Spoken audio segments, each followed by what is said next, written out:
की आवाज।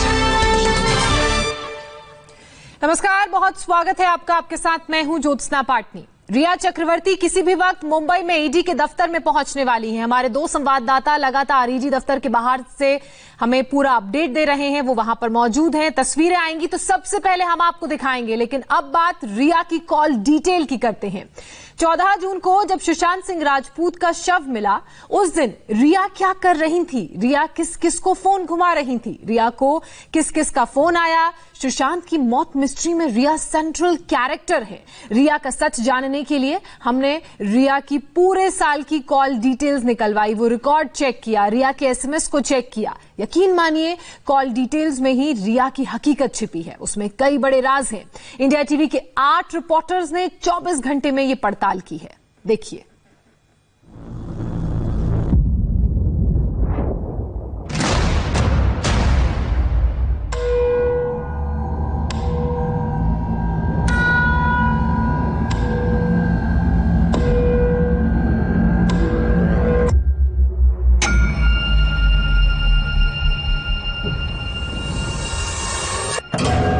सुशांत की मौत के बाद रिया ने पहला कॉल किसे किया?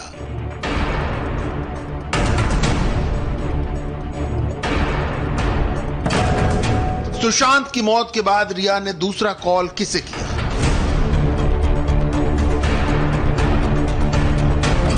सुशांत की मौत के बाद रिया ने तीसरा कॉल किसे किया?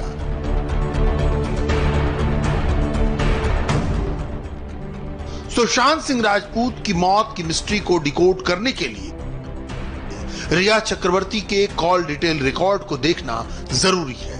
हमने रिया के पिछले 1 साल का सीडीआर चेक किया तो हमें रिया के 14,154 कॉल और एसएमएस के डिटेल मिले। रिया के सीडीआर में कुल 14,000 एंट्री है, लेकिन हमारी नजर बार बार 14 जून के दिन आके टिक जाती है, क्योंकि 14 जून के ही दिन सुशांत सिंह राजपूत के मौत की चौंकाने वाली खबर आई थी। हमने 14 जून के एंट्री को बार बार देखा और यह जानने की कोशिश की कि रिया चक्रवर्ती ने 14 जून को किस किस से बात की। 14 जून को बांद्रा की मोबला सोसाइटी के डुप्लेक्स फ्लैट में जब सुशांत की लाश मिली, तब वहां 4 लोग मौजूद थे। सुशांत और रिया का दोस्त सिद्धार्थ पिठानी, हाउस मैनेजर दीपेश, सुशांत का कुक केशव और सुशांत का दूसरा कुक नीरज। रिया इन चारों को जानती थी। सिद्धार्थ पिठानी से रिया की अक्सर बात होती थी। पिछले 1 साल में रिया और सिद्धार्थ पिठानी के बीच 100 बार फोन पर बात हुई। रिया 6 दिन पहले ही सुशांत का घर छोड़कर गई थी। हम भी जानना चाहते थे कि क्या जब सुशांत की मौत की खबर आई तो रिया ने पहला फोन सिद्धार्थ पिठानी को किया? सिद्धार्थ पिठानी का नाम नहीं है। 14 जून को रिया ने सिद्धार्थ को फोन नहीं किया, ना ही सिद्धार्थ पिठानी ने रिया को फोन मिलाया। 14 जून को रिया और सिद्धार्थ के बीच एसएमएस के जरिए भी बात नहीं हुई है। रिया की 14 जून की सीडीआर में हाउस मैनेजर दीपेश का नाम भी नहीं है। 14 जून को रिया ने कुक केशव से भी बात नहीं की। रिया ने दूसरे कुक नीरज को भी फोन नहीं मिलाया। सुशांत के घर में मौजूद 4 लोगों में से किसी ने रिया को फोन नहीं मिलाया। रिया खुद को सुशांत की गर्लफ्रेंड बताती है। 2 हफ्ते पहले तक रिया हाथ जोड़कर सुशांत के लिए इंसाफ मांग रही थी। अगर रिया को सुशांत की जरा भी परवाह होती तो 14 जून को सुशांत के सुसाइड की खबर मिलते ही रिया या तो वहां पहुंचती या सुशांत के फ्लैट में मौजूद लोगों से कांटेक्ट करती। लेकिन रिया ने ऐसा कुछ भी नहीं किया। रिया या तो कहीं बिजी थी या जानबूझकर सुशांत से जुड़ी खबरों को इग्नोर कर रही थी। 14 जून सुबह करीब 11:15 बजे बांद्रा के फ्लैट में सुशांत सिंह राजपूत का शव मिला। 11:03 से 1:17 के बीच रिया के मोबाइल पर 12 एसएमएस आए। इनमें से 4 एसएमएस बैंक के थे, जबकि 6 एसएमएस टेली मार्केटिंग कंपनियों के। 14 जून को दोपहर 12:45 पर रिया के मोबाइल पर एक एसएमएस आया। यह एसएमएस सात्विका चौधरी का था। संभव है टीवी पर सुशांत को लेकर चल रही खबरों को लेकर यह एसएमएस आया हो, लेकिन रिया ने इस एसएमएस का जवाब नहीं दिया और ना ही किसी को कॉल किया। दोपहर 1 बजे तक देश के तमाम चैनलों पर सुशांत के मौत की खबरें चलने लगी, फिर भी रिया खामोश रही। इसके बाद दोपहर 1:16 पर रिया के मोबाइल पर फहीम रूहानी का एसएमएस आया।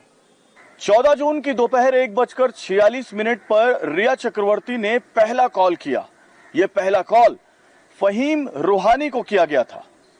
फहीम रूहानी और रिया चक्रवर्ती के बीच क्या बातचीत हुई थी ये तो हमें नहीं पता, लेकिन हम खुद कोशिश करते हैं फहीम रूहानी को कॉल करके ये पता लगाने की कि जो पहला कॉल 14 जून को रिया चक्रवर्ती उन्होंने किया था तो क्या बातचीत हुई थी।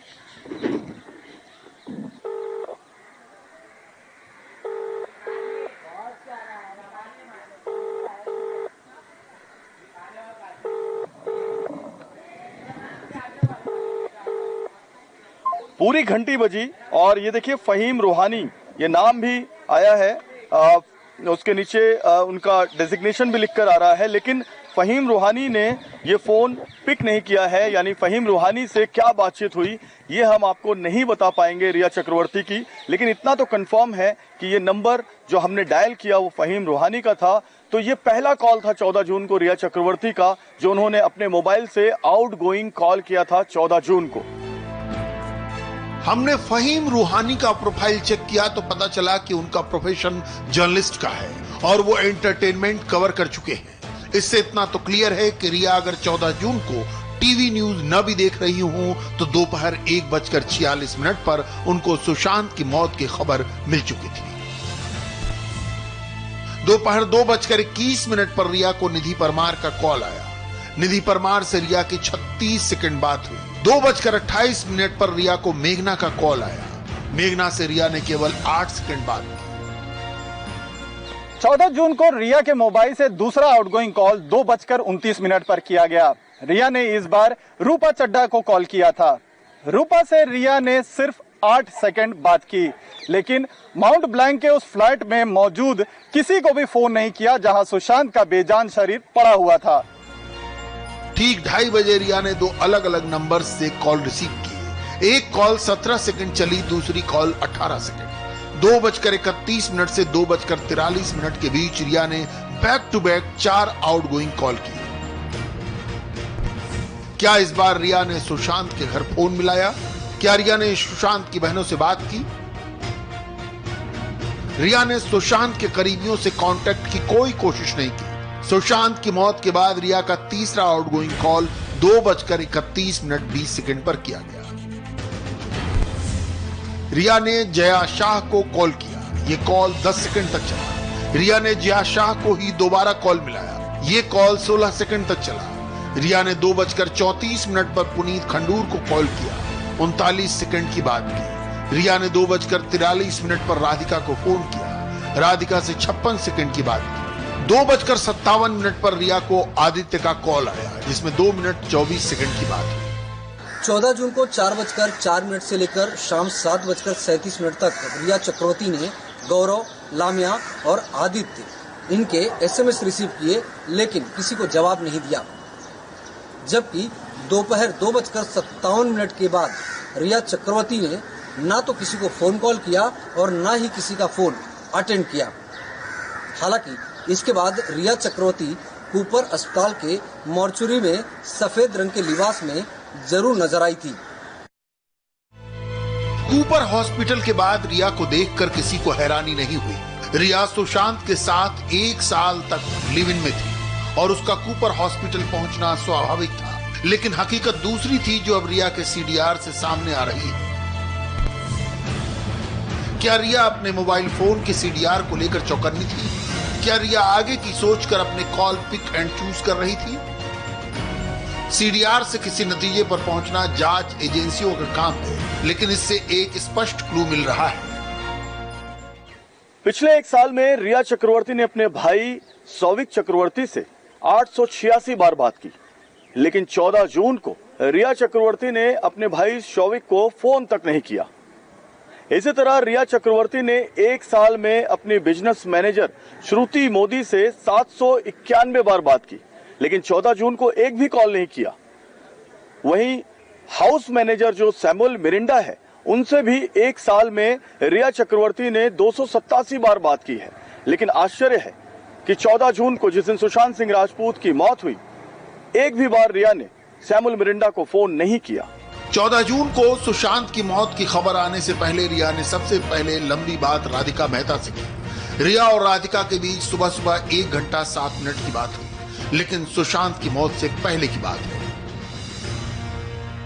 सुशांत सिंह की मौत के अगले दिन सुबह सुबह जब उनके शव को पोस्टमार्टम के बाद कूपर हॉस्पिटल से विले पार्ले शमशान भूमि ले जाने की तैयारी हो रही थी, उस समय रिया धनाधन 3 फोन कॉल करती है। 15 जून को रिया पहला कॉल सुबह 7:09 पर करती है और उनकी बातचीत 39 सेकंड तक चलती है। फिर रिया 7:36 पर पुनीत को और 8:04 पर जया शाह को फोन करती है। पुनीत से रिया की बातचीत 68 सेकंड तक चलती है, लेकिन जया से रिया की जो बातचीत है वो 3 मिनट 49 सेकंड तक होती है। 8:08 पर जया का रिया के मोबाइल पर कॉल बैक भी आता है। इस बार दोनों 5 मिनट 9 सेकंड तक बात करते हैं। फिर जया शाह के नंबर से 8:14 पर कॉल आता है और इस बार उन दोनों के बीच की जो बातचीत है वो 57 सेकंड की होती है। यानी सुशांत के मौत के ठीक अगले ही दिन जया और रिया के बीच 3 बार बात होती है और करीब 10 मिनट की ये बातचीत होती है। 8:48 पर जया और रिया में फिर बात होती है। कॉल जया का होता है, बातचीत 87 सेकंड चलती है। सुबह 9:11 पर रिया को रूमी जाफरी का कॉल आता है। रूमी जाफरी और रिया में 10 मिनट 8 सेकंड की बातचीत होती है। 10:30 पर रिया रूमी जाफरी को दोबारा कॉल करती है, यानी सवा घंटे के भीतर रूमी ने रिया को 2 बार कॉल किया। रूमी जाफरी बॉलीवुड के प्रोड्यूसर डायरेक्टर हैं। रूमी जाफरी सुशांत और रिया को एक साथ कास्ट करने वाले थे। मुंबई पुलिस और बिहार पुलिस दोनों ने रूमी का बयान दर्ज किया है। रिया चक्रवर्ती 15 जून को विले पार्ले शमशान भूमि जाती हैं, लेकिन वहां पर शमशान भूमि में सुशांत के करीबियों या उनके परिवार वालों से रिया चक्रवर्ती दूरी बना के रखती है। उसके बाद रिया चक्रवर्ती बैक टू बैक लगातार फोन पर बिजी रहती हैं। रिया चक्रवर्ती कई लोगों से बात करती हैं, लेकिन सुशांत सिंह राजपूत के परिवार या करीबियों से कोई बातचीत नहीं करती। 10:38 पर रिया प्रियंका को कॉल करती है। 272 सेकंड की बात होती है। 10:50 पर रिया आदित्य को फोन मिलाती है। 13 सेकंड की बात करती है। 10:52 पर रिया आदित्य को दोबारा फोन घुमाती हैं और 9 सेकंड की बात करती है। 15 जून दोपहर 1:27 पर रूमी जाफरी तीसरी बार रिया को कॉल करते हैं। रूमी जाफरी का कॉल रिसीव करने के बाद रिया 2 बार जय शाह को कॉल मिलाती है। 1:50 पर रिया और जया में 2 मिनट 44 सेकंड की बात होती है। 2:47 पर रिया और जया में 1 मिनट 3 सेकंड की बात होती है। 15 जून को 3:30 बजे के करीब भारी बारिश के बीच कूपर अस्पताल से सुशांत सिंह राजपूत की बॉडी को विले पार्ले शमशान भूमि ले जाने के लिए एम्बुलेंस में चढ़ाया जाता है। उस वक्त भी रिया चक्रवर्ती जया शाह के साथ फोन पर कांटेक्ट में होती हैं।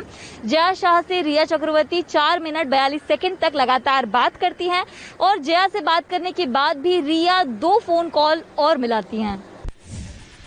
3:45 पर रिया जॉन कॉल्टन को फोन करती है। रिया और जॉन के बीच 20 मिनट की बातचीत होती है। 4:10 पर रिया एक्ट्रेस श्रद्धा कपूर को फोन मिलाती है। श्रद्धा कपूर से रिया के सिर्फ 12 सेकंड बात होती है। श्रद्धा कपूर से बात करने के बाद रिया विले पार्ले शमशान भूमि जाती है। रिया वहां सफेद कपड़ों में होती है। उनके माथे पर सफेद चुन्नी होती है। शमशान भूमि से लौटने के बाद शाम 7:15 बजे रिया को रूपा चड्ढा का फोन आता है। इस कॉल पर रिया 17 मिनट बात करती है। रिया की complete call detail Mumbai police के पास है। इसकी कॉपी बिहार पुलिस के पास भी है और अब सीबीआई ने भी रिया का सीडीआर निकाल लिया है। मुंबई पुलिस ने रिया से 11 घंटे की पूछताछ की, लेकिन रिया बिहार पुलिस के सामने हाजिर नहीं हुई और अब सीबीआई से बचने की कोशिश कर रही हैं। 1 साल में रिया के 14,000 से ज्यादा कॉल और एसएमएस हैं। हमने अभी सिर्फ 2 दिन के सीडीआर पर फोकस किया है। इसमें रिया के चारों ओर सस्पेंस ही सस्पेंस नजर आता है। रिया क्या छिपाना चाहती है? रिया सुशांत के बारे में इतना कम क्यों बताना चाहती है? सीबीआई को इसका भी पता लगाना है। तो रिया एंड फैमिली की अब से किसी भी वक्त ईडी दफ्तर में पेशी होने वाली है। हमारी लगातार उस खबर पर नजर बनी हुई है। फिलहाल एक छोटे से ब्रेक के लिए रुक रहे हैं। ब्रेक के बाद जब वापस आएंगे तो दिखाएंगे सुशांत सुसाइड केस में क्या है आईपी एड्रेस की मिस्ट्री।